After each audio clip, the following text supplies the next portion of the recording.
You don't keep items in the room. They are for use. When you procure them, use them.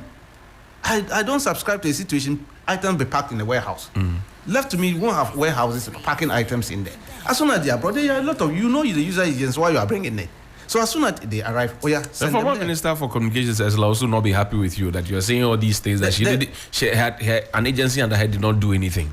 She will not be happy with you. She should be happy because we are now bringing it to the doorstep. The lamps. Look, there are a lot. Even at the rural telephony, the Parliamentary Strategy Committee met us, and I'm even preparing to appear before them on communication on the issue of the rural telephony. You know, they went into a contract with this thing, China CNTCI.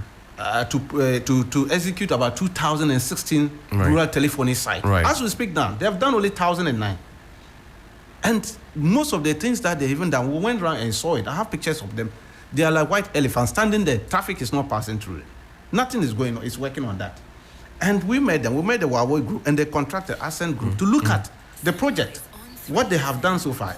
Even the chairman of that has fired a question on it because the technology the Huawei people brought, in terms of the rural telephony, they're saying that technology doesn't exist as of now because they are going to be running on 2G and other things. Who does 2G now on voice and data? That is the problem.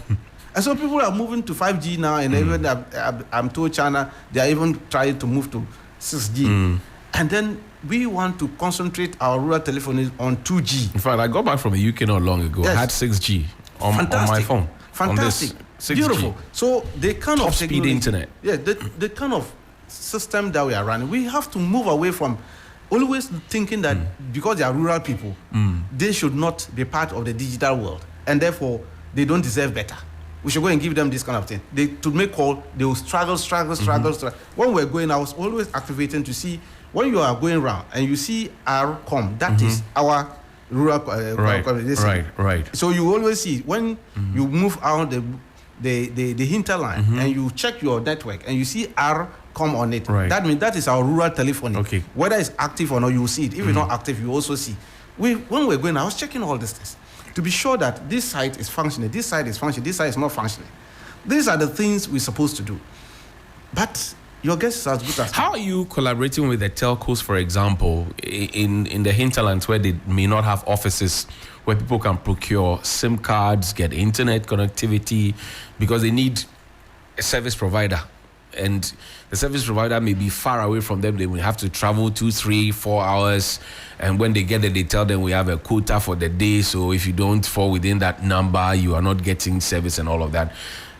Has that come to your attention? How are we fixing that? Yes, it's true. You see, interestingly, that's what I'm saying. We are not a subvented government agency in the sense that it's the telcos that give us a percentage of their investment. Right. So our board is made up of the telcos and the minister and myself and the parliamentary subcommittee chair. Now, that's how it is constituted. So we have a very close collaboration with the telcos. The major one, of course, they are the three, MTN, the Telecel, and AT. I mean, we work together. So what we do is that when we provide our infrastructure in the rural community, then they leverage on it. It's connected to their main tower so that they can provide services to our communities. So as soon as it is traffic passed through our infrastructure in the rural community, then they begin to know that this place network is now functioning. So you will see that they will now make their services available to those communities so that it makes it easy for them. So as soon as it is active, you will see Telecel and then MTN.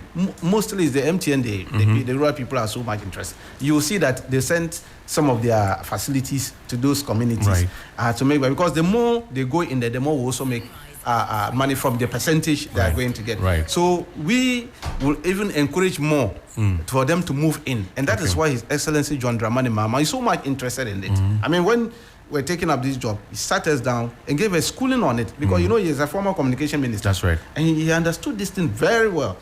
And when he was speaking, I said, this man, he might be a technology person because he understood how the whole thing functions.